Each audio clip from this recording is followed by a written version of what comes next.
नमस्कार, मैं Nandkishore Meena, manager traffic टोंकागार आप सभी का स्वागत करता हूं। आज का यह वीडियो राजस्थान सरकार के बजट भाषण 2021-22 के बिंदु संख्या 59 से संबंधित है, जिसमें हमारे माननीय मुख्यमंत्री श्री अशोक गहलोत जी ने राजस्थान के बेरोजगार युवाओं की आर्थिक स्थिति को ध्यान में रखते हुए उनके लिए एक बहुत ही महत्वपूर्ण योजना की घोषणा की है, जिसके अंतर्गत बेरोजगार युवा अपने मूल स्थान से परीक्षा केंद्र तक जाने व वापस आने की यात्रा राजस्थान राज्य पथ परिवहन निगम की बसों में मुफ्त कर सकेंगे। फ्री यात्रा सुविधा योजना को राजस्थान राज्य पथ परिवहन निगम द्वारा तुरंत प्रभाव से लागू कर दिया गया है, लेकिन अब राजस्थान राज्य पथ परिवहन निगम के कर्मचारियों व अधिकारियों के सामने कई तरह की समस्याएं आ रही है, क्योंकि पूरे नियमों की अनभिज्ञता की वजह से जहां एक अभ्यर्थी गैर कानून तरीके से यात्रा करने की जिद्दी करता है, वहीं उसको राजस्थान रोडवेज का परिचालक यात्रा कराने से मना करता है। इन बातों को लेकर आपस में कई बार अभ्यर्थियों व परिचालकों के मध्य संघर्ष हो जाता है। मैं इस योजना के नियमों को आपके सामने स्पष्ट करना चाहूंगा कि कई बार हमारे परिचालकों व अभ्यर्थियों की कई क्यूरीज होती है, उनको मैं यहाँ स्पष्ट करना चाहूंगा कि यह यात्रा सुविधा कौन कौन सी एग्जाम में लागू है, यह यात्रा सुविधा कहाँ से कहाँ तक के लिए लागू है, यह यात्रा सुविधा का लाभ क्या अभ्यर्थी के परिवारजन भी उठा सकते हैं, यह यात्रा सुविधा कितने दिनों तक लागू रहती है, अभ्यर्थी को इस यात्रा की सुविधा लेने के लिए क्या क्या डॉक्यूमेंट्स की आवश्यकता पड़ती है। बीएसटीसी की एग्ज़ाम के दौरान हमारे परिचालकों के सामने यह दुविधा हो रही थी कि क्या इस एग्ज़ाम के अभ्यर्थी भी फ्री यात्रा के पात्र है। कई लोग तर्क दे रहे थे कि यह तो डिग्री का एग्ज़ाम है, ये फ्री नहीं है। मैं यह स्पष्ट करना चाहूँगा कि केंद्र व राज्य सरकार की कोई भी ऐसी एग्ज़ाम जो कंपटीशन की श्रेणी में आती है, उसमें फ्री यात्रा अलाउ है। प्री बीएड व बीएसटीसी की एग्ज़ाम कंपटीशन की श्रेणी में आती है, अतः फ्री यात्रा के लिए यह अभ्यर्थी पात्र है। यदि किसी अभ्यर्थी का सिलेक्शन हो जाता है और फिर वह डिग्री के लिए आयोजित होने वाली सब्जेक्ट एग्ज़ाम देता है, तो वह फ्री नहीं है, क्योंकि उसका आयोजन राज्य सरकार व केंद्र सरकार नहीं करवाती है। अब मैं आपके सामने राजस्थान सरकार के आदेश, जिसको कि राजस्थान राज्य पथ परिवहन निगम ने फ्री यात्रा हेतु लागू किया है, उसको रखते हुए किस प्रावधानों के तहत यात्रा की जा सकती है, उनको स्पष्ट करना चाहूंगा। कई बार अभ्यर्थी ऐसी बसों में भी यात्रा करने की जिद्दी करते हैं जो कि इस यात्रा सुविधा के तहत आती ही नहीं है। तो आपको स्पष्ट करना चाहूँगा कि यह यात्रा सुविधा सिर्फ साधारण व द्रुतगामी बसों में ही लागू है तथा अभ्यर्थी सिर्फ राज्य की सीमा के अंदर ही इस निःशुल्क यात्रा सुविधा का लाभ उठा सकता है। अतः यदि कोई अभ्यर्थी राजस्थान राज्य से बाहर की यात्रा पर जाना चाहता है तो वह इस सुविधा का लाभ नहीं ले सकता है।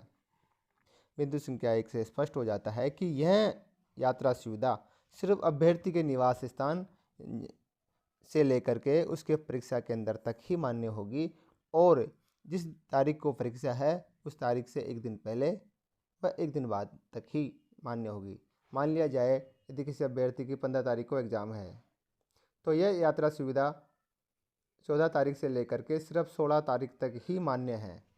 इसके बाद या इससे पहले यदि कोई अभ्यर्थी यात्रा करना चाहता है तो वह इस यात्रा सुविधा का लाभ नहीं ले सकता।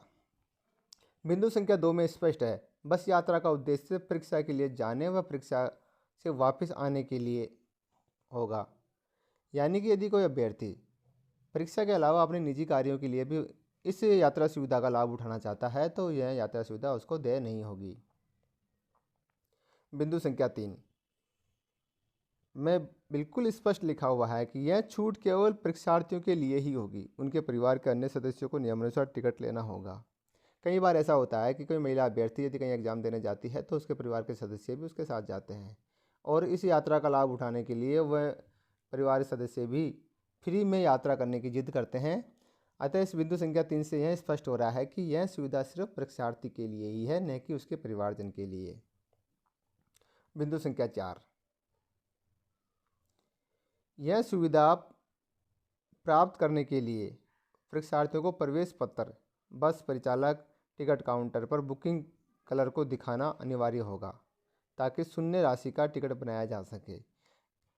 कोई भी अभ्यर्थी यदि यह सोचता हो कि उसको बिना टिकट यात्रा होगी, यह बिल्कुल गलत है, क्योंकि उनका टिकट तो जारी होगा लेकिन वह शून्य अमाउंट का होगा। अतः शून्य अमाउंट का टिकट लेने के लिए यह आवश्यक है कि बस में परिचालक व टिकट काउंटर पर बुकिंग क्लर्क को वह अपना प्रवेश पत्र दिखाएं।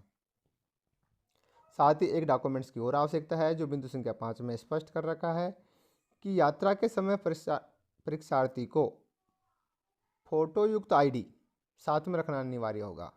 इससे यह आइडेंटिफाई हो जाएगा कि यह यात्रा कहाँ से कहाँ की करने के लिए ही एलिजिबल है।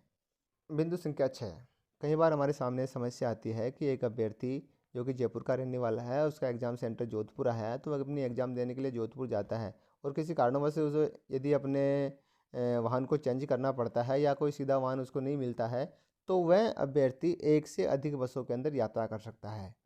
उसके लिए हर बस में अलग अलग टिकट जारी हो जाएगा। इसमें कोई बाध्यता नहीं है कि एक टिकट के बाद उसको टिकट जारी नहीं होगा। ऐसी कोई बाध्यता नहीं है कि अभ्यर्थी सिर्फ एक ही बस में एक साइड की यात्रा करे, वह एक से अधिक बसों में भी यात्रा कर सकता है।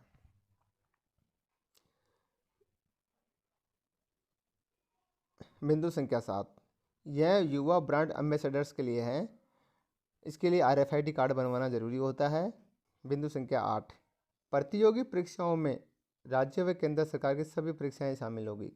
कई बार हमारे सामने ये समस्या आती है, हमारे कंडक्टर्स या अभ्यर्थी फ़ोन करते हैं कि मैं इस एग्ज़ाम को देने जा रहा हूँ और आपका परिचालक मुझे फ्री यात्रा सुविधा का लाभ नहीं दे रहा है। और कई परिचालक भी हमारे पास फ़ोन करते हैं कि सर क्या यह आइडेंटिटी कार्ड हमारे लिए फ्री यात्रा सुविधा में मान्य है। तो मैं यह स्पष्ट करना चाहूँगा कि केंद्र व राज्य सरकार की कोई भी परीक्षा आयोजित हो रही हो उसमें यह सुविधा देय है, लेकिन यह सुविधा हमारे राज्य के अंदर ही देय है। यदि कोई एग्ज़ाम दिल्ली में लग रही है और वो केंद्र सरकार या राज्य सरकार की किसी की भी हो, तो उसमें यह सुविधा सिर्फ राजस्थान की सीमा के अंदर ही देय होगी, बाहर नहीं होगी। बिंदु संख्या 9 यात्रियों व परिचालकों से संबंधित नहीं है, यह ऑफिस से संबंधित बिंदु है।